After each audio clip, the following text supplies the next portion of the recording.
What's going on, everybody? I'm Primalliquid and welcome to my little information session.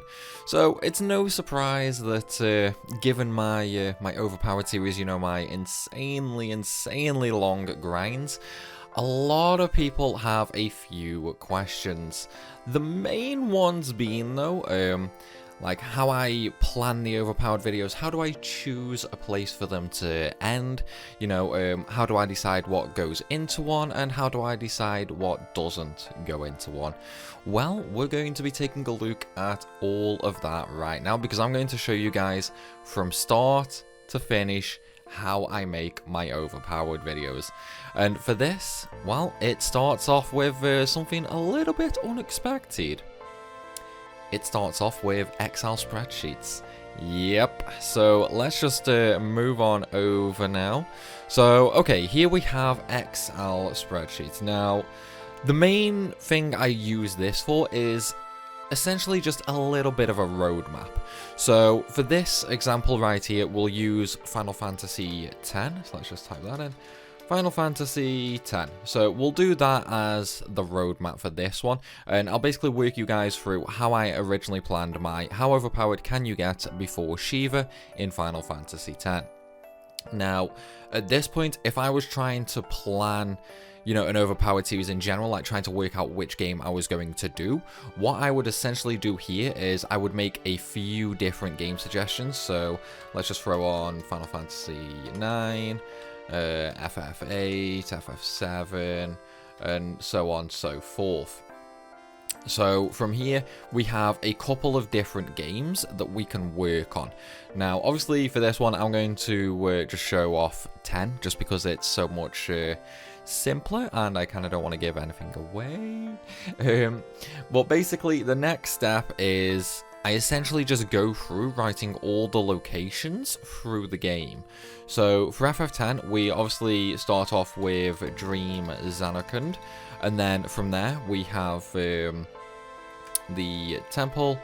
So temple, Riku, Besaid, and then Kilika, followed by Luca, Mihan, Mushroom Rock, Josei, and things like that. And I'll essentially just keep going down the list, and then once I've got the entire list of locations written out, I'll basically decide, okay, where is, you know, roughly the middle point, or even like, you know, what you can do in each location.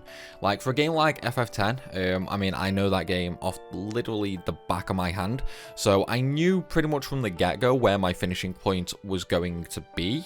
But for something like you know, FF9, for example, what I will actually do instead is, well, if I just get rid of them, what I will actually do then is just next to the location, I will actually type in all the different grinds that you can do. So, for example, in FF10 at Dream Zanarkand, you can grind overdrives. So, grind overdrives. Temple, that'll be with just Tidus. You can't really do anything there, so I'll just leave that one blank. Riku, so this will be like the sunken city, so I could grind haste, grenades, because I mean obviously you can sell grenades, 99 potions for example, basic levels even.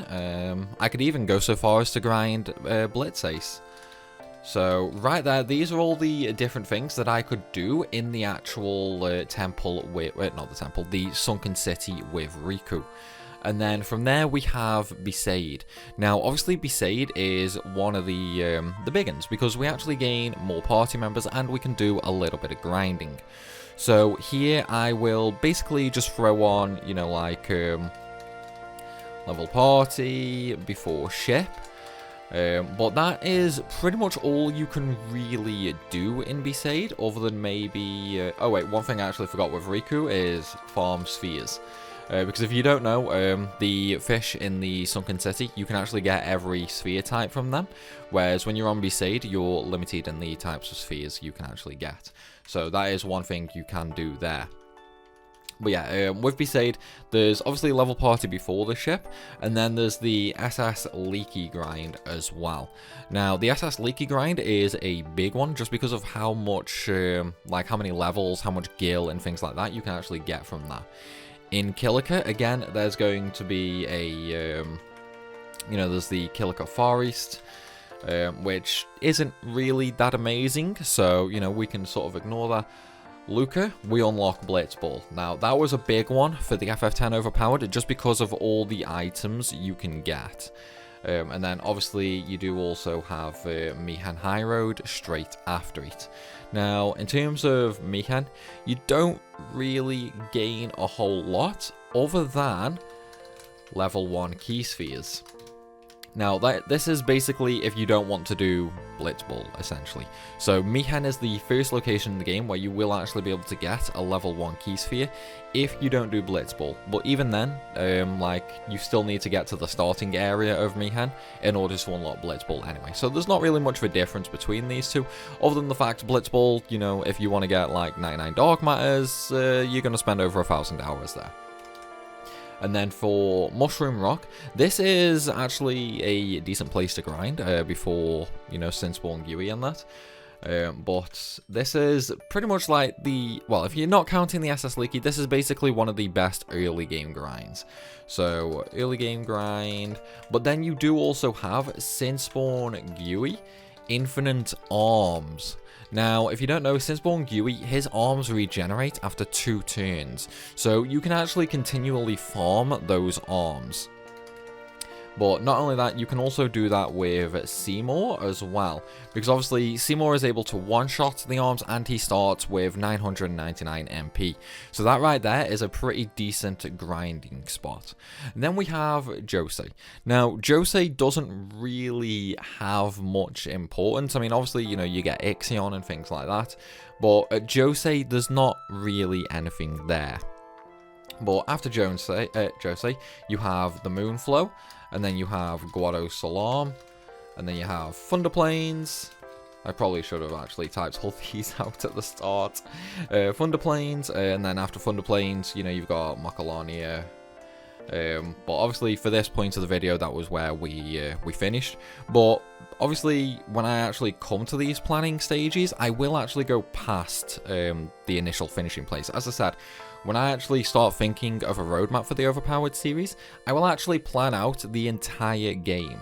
So after Macalania, we have Bikanal, and then we have Baval, Calmlands, Stolen Faith, Gagazat, and then after Gagazat it is Zanarkand, and then after Zanarkand it's the Omega Ruins. So this is pretty much all the locations. Well, I mean, you've obviously got Inside Sin as well, but that's a mute point. So anyway, back to what I was saying. Josei, there's obviously nothing really in Josei that we can do. Moonflow, again, not really anything. However, Guado Salam is the big one, because you unlock Customize, which is very, very important. In fact, well, I mean, Josei, I mean, you know, you do unlock Aeon abilities, but that's, you know, it's a mute point. We never really use that in the Overpowered series, so we'll just leave that as it is. Now, Thunder Plains is good leveling. You got Cactus for MP Stroll. You know, you can get initiative equipment and things like that. Macalania, I mean, leveling. Well, let me just do that. Leveling, and the big thing though is level 2 key spheres. So this is the first time in the game you'll be able to get level 2 key spheres, and you get these from Sphere Morph. And this right here was the reason I chose Macalania, well, Shiva, as the end point. Because I know for a fact if I went for, you know, Macalania Forest, then people would have moaned about me killing Sphere Morph because it's right at the end of Macalania. So I was like, okay, you know what, I'm going to go one step further. We'll call the endpoint Shiva, and then we'll essentially have the effective endpoint after Sphere Morph. Obviously, like during the planning stage, I would go on and fill in things like Bikanal, Baval, Calmlands, and things like that. Oh, excuse me. But for this point, we're just going to leave that here because obviously we never went through that. And the reason for that is I basically look at these things here. Well, if I just may quickly do this so you can see them all in one go. Okay, so I basically just look at these things and I'm like, okay, what can we use these for? You know, like how strong can we get, essentially? Now, straight off the bat, I will start my way from the very top and I'll work my way down the list, essentially. And this will basically be what I use to determine an endpoint when I'm planning my overpowered videos. So for FF10, obviously there's the Riku haste grind for Tidus, and that is basically so I can do the SS leaky grind.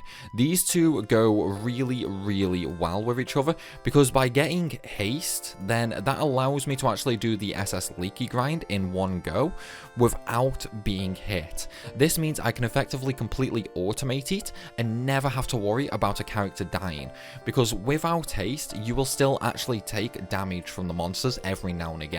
Which means, you know, if you're completely automating it, you're probably going to die after a couple of hours. However, with the haste, it completely removes that worry. Now, I also don't bother getting Blitz Ace here, simply due to the fact that I can get that on the SS Leaky grind, where more characters are earning EXP. So what I would essentially do there is I would move Blitz Ace over to Besaid instead, and then from there, we're pretty much planned out up until, you know, we hit Killiker, basically. So straight off the bat, I've already got a few things there. Now, obviously, during the planning stages, it is just that, planning. So I don't go too in-depth at this point. Now, Killiker is, you know, I mean, it's a mute point. So, like, we do have Killiker Forest, but because of the SS Leaky grind I just did, there's no point grinding in Killiker. Like, I'm gonna gain no gil, no EXP with getting or anything like that. So, straight off the bat, that gets deleted. Like, we don't even worry about Killiker. Now, Blitzball is the big one. Like, really, really, really big. So at this point, what I will do is I will go off my knowledge and I will basically list down all the good items. So there's dark matter, mega elixirs and things like that.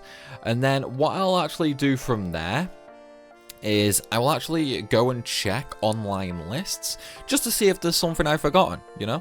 Like, I'll go and check a wiki for all the Blitzball drops and things like that, and just see, you know, whether there's anything I've forgotten, if there's anything else that I might need, and things like that. So it's just double checking what I get, basically. Thankfully, though, for FF10, I didn't really have to do much for that, so that saved me a lot of time. Yeah, so there's the Blitzball. Now, here we have Mihan. So, at Mihan, I knew for a fact I want those level 1 key spheres for one reason and one reason alone. And that is, I want Kimahri to get Steel. Because once Kimahri gets Steel, I can use teleport spheres from Blitzball, and then I can actually basically get everybody Steel. Because obviously I only need to unlock one, I need to unlock one character to get Steel, basically. After that, I can just use teleport spheres to get everybody Steel. So that's why the level 1 key spheres here was so important. So now, we've got all our Blitzball stuff, you know, everybody's got Steel and use and things like that. I'm super OP because of the SS Leaky grind already. So we start looking at Mushroom Rock. Now, Mushroom Rock is going to fall into the same situation as Killiker at this point.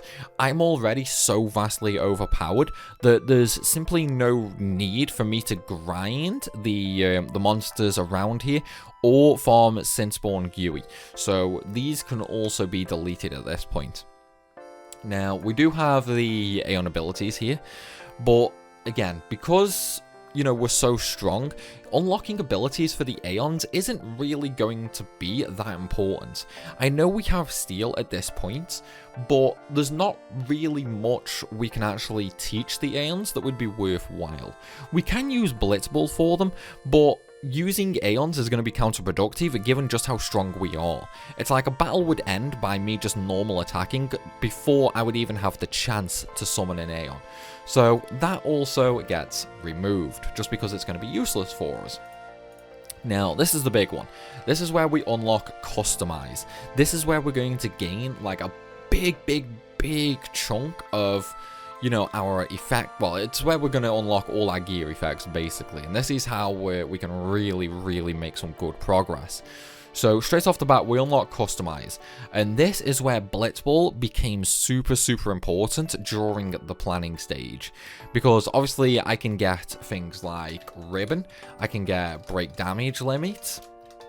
I can get Break HP limits. And, obviously, you know, I can get First Strike for weapons. So there's quite a few good things that you can get as soon as you get Customize if you do Blitzball. So basically the customization unlock right there is what necessitated Blitzball. If it wasn't for Customize, then we probably wouldn't really have done Blitzball much. We probably would have just leveled, to be fair. Okay. After that, we come to the last two areas of the game. Well, of the grind. We have Thunder Plains and Mokalania. Now, at this point, I already knew straight off the bat I was pretty damn strong.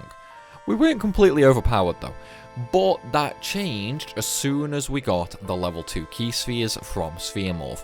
This would basically completely allow me to really open up the sphere grid. It would allow me to get some super good abilities, and then using the teleport spheres from Blitzball, we could send everybody here, there, everywhere on the sphere grid. So that's why this became so important to get. And obviously, at this point, we have a couple of options. We can essentially just level in Thunder Plains and Mokalania to, you know, get as many sphere nodes as possible. We have Cacta, the MP Stroll equipment they drop, which would allow us to refill all our MP, because obviously we have Lulu, well, not really Lulu, because she's not that great. We had Yuna as a really strong black mage. She was super fast, she had Flare, she had Holy, and she had near enough infinite MP now with MP Stroll. She was hitting for 10k damage every single turn, basically. So that's where this became really important. Now, at that point, if we look at Beaconel, Baval, Calmlands and things like that, the level of power we had across all of these areas wouldn't actually change much. It's like the next big increase in strength that we would get would actually be the Celestial weapons. And obviously we can't do that until after Zanarkand, where we get the airship. So we would go through Beaconel, Baval, Calmlands, Gagazet and Zanarkand. So 5 places where we simply wouldn't notice any increase at all. Obviously there is a grind in Baval, but we're already so broken and we've hit the actual damage cap. So without break damage limit or break HP limit, there's no point going further. We also run into the limit of level 3 and level 4 key nodes. Now, obviously, we can get level 3 keys from Gagazet against Biran and Yankee, but then level 4, we're still limited to Bribe in the Calmlands. So, straight off the bat, we are a bit limited there. And then, if we look at the actual, like, EXP needed to level up, sure, we have Baval, but we would essentially be hard capped to 99 levels until we get the level 3 and level 4 keynotes. Because if you don't know, Baval is actually the best EXP grinding spot all the way up until Omega Ruins. It is better than Zanarkand. So at that point, you know, like there's not really much to gain from any of these areas. And that's why I decided we're going to end at Mokalania, basically. Because obviously right here, you know, I mean, straight off the bat, like, I know just by looking at that, that's a solid 20 minutes worth of video. And you've got to remember, the FF10 Overpowered video was one of my earlier ones, where I was still keeping them ideally quite short, just so they're more digestible by the audience, you guys, the viewers. So from there, I was like, okay, this is incredibly overpowered. We're about a third of the way through the game, and it's also going to turn out to be about a 20-minute video. So let's keep this for now. Let's really start planning it in depth. Like, we'll make a list going down of all the things we're going to do in order, and then I'm going to expand upon them. And then once that's done, like once I've got my complete time map of what I'm going to do, when I'm going to do it, and things like that, it's then time to start writing the script. So from here, it would basically be a case of type it all up, and then I would start going through recording everything. Now, here's the thing. I can write the script near enough in full before I even start recording a single clip. But there are quite a few times where I could be in the middle of recording an Overpowered series, and I could find something that doesn't quite work in the way I want it to, or it doesn't quite fit in the general sense of things. So at that point, I would then tweak the script a little, make it flow a little bit easier, and if necessary, I would also adjust the general timeline of the Overpowered video as well. You know, maybe something is more of a hassle to get at this point. Whoops. It might be more of a hassle to get at this point than it is at this point. So is it worth doing it up here, or would it be more beneficial to, you know, maybe just advance a little bit further and then do it the easier way down here? So there's all these sorts of things that I have to take into consideration, and even though I do get the general timeline sorted before I even start recording anything, most of the time I will have to tweak it. Some tweaks, not the end of the world, you know, like some things are quite small, but there are some things that will actually make me go back and change a lot of stuff. Now, obviously, you know, you guys know pretty much how long these Overpowered videos take in terms of gameplay, you know, in terms of the actual save, but you don't really know much about the editing, the planning, and all that sort of thing. So let's take a look into things now, shall we? Now, for FF10, the planning stage was actually fairly straightforward and fairly simple, just because I know the game like the back of my hand.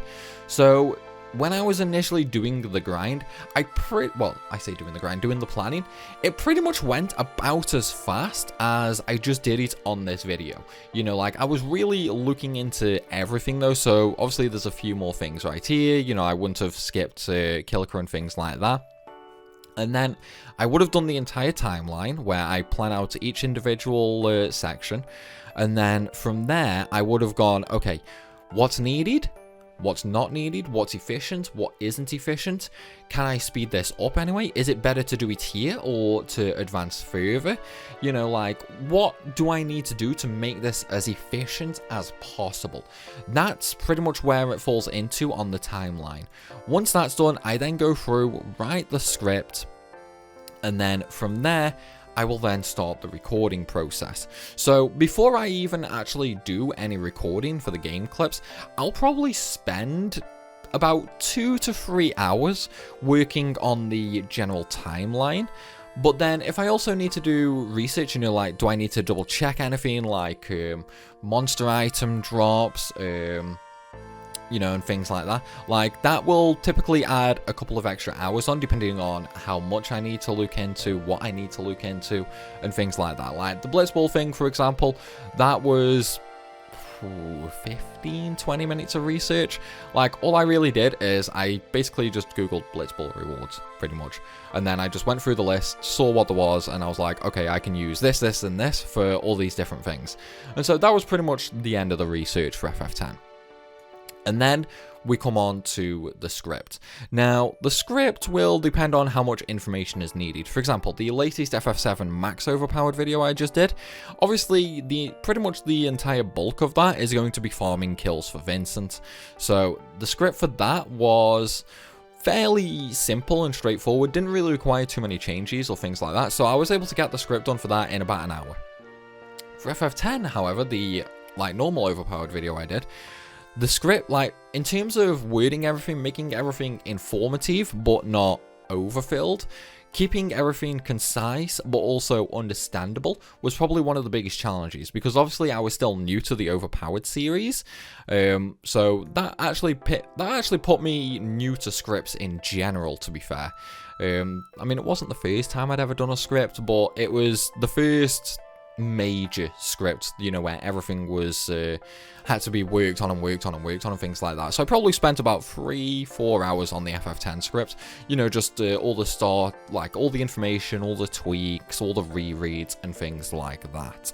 And then obviously there were the tweaks that I made while actually recording the clips. And pretty much that was it. From there it was just a case of, okay, let's go record all the clips and we'll start editing. One thing I do before I start, before I actually start editing though, is before I record the commentary, I will read through the entire script and just make sure it flows properly. Because I'm sure you guys have come across some of my videos where, you know, I'll randomly, like, stutter on myself or things like that. That's because, you know, I might have forgot a bit of punctuation in the script, or maybe I made a tweak and I didn't check the flow. So it went from me talking about one thing and then it just instantly changed on me to like that, and I'm like, oh no. So yeah, one thing I started to do is I was rechecking the script constantly just to make sure it continuously flowed smoothly. So there was no like weird instances or interruptions and things like that. But there we go, guys. That is how I plan my Overpowered videos. I hope this has answered pretty much all questions that you guys have, because we see there's quite a lot of questions about, you know, how I plan and things like that. So hopefully this has answered everything. If not, go ahead and leave a comment down in the description and I will answer it there. Or if there's anything else you guys want to know, then feel free to ask as well. I'm like an open book. If you want to know something, ask away. But though, guys, that's going to be it for this video. I hope you guys have enjoyed. If you have, then be sure to hit that like button, and as I said, leave a comment down below as well. Let me know what you guys think. If you have any questions, feel free to ask.